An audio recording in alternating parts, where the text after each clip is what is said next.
If you look at this virus, the vast majority of people who acquire it will not require hospitalization. And so if you work through your local provider or county health department, rather than showing up at an urgent care center, that will help with the resources for other needs.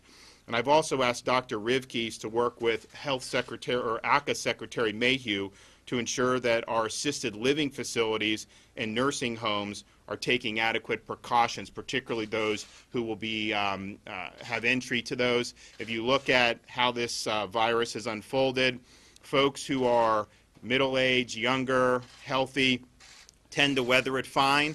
It tends to have a most deleterious effect on people that have either underlying health conditions or that are elderly.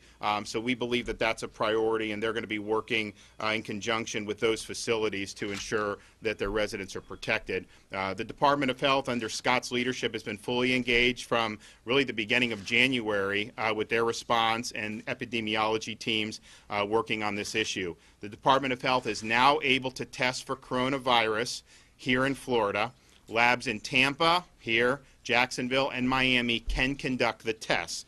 This allows test results to be available within 24 to 48 hours. Currently, CDC is taking up to 5 days for results. Obviously, they have a lot of testing that they're having to do.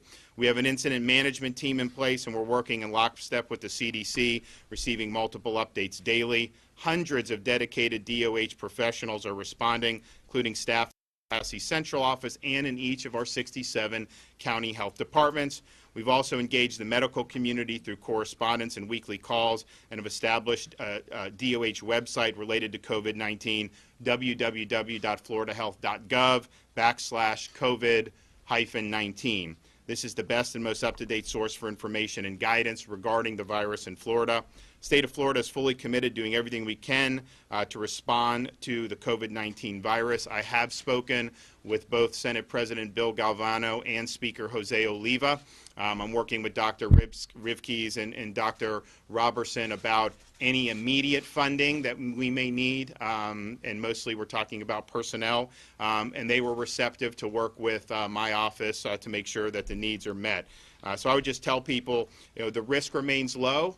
Please heed the advice of the CDC and local healthcare professionals. You hear some of the things about washing your hands and not touching your mouth and your nose and your eyes. I mean, that really is the best way to make precautions here. And I think that we're working diligently and Scott will go into a little bit more detail, I think, on some of the things that are be doing specifically. But our goal is to contain this and make sure we're ensuring public health. So with that, I'll let the doctors come up and say a few words, and then we'll be happy to answer any questions you guys have.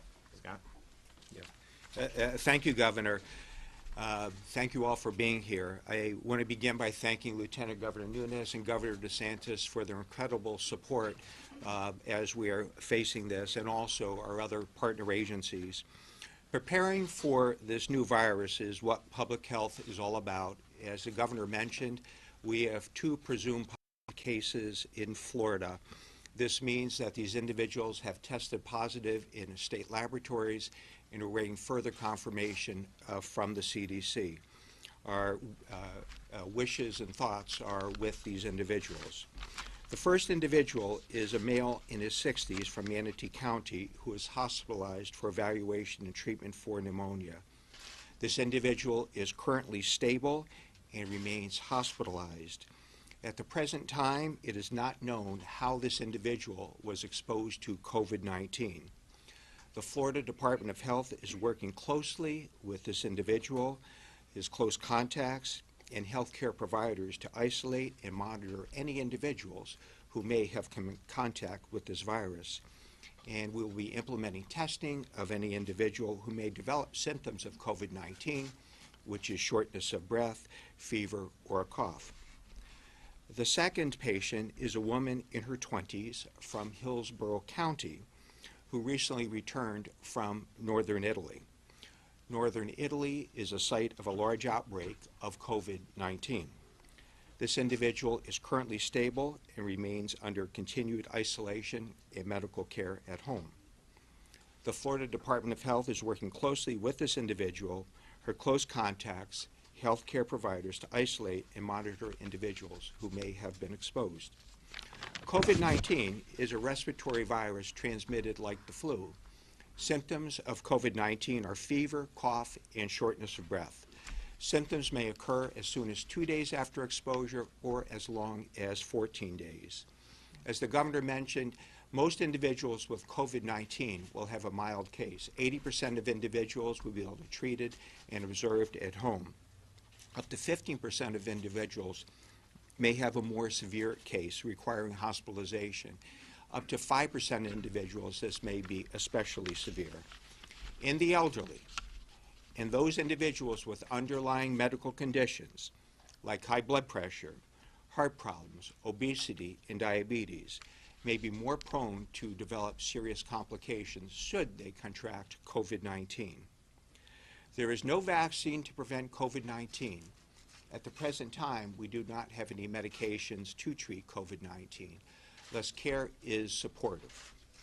Since we have 2 presumptive positive cases of COVID-19 in Florida, I would like to announce several measures for our residents and visitors to follow.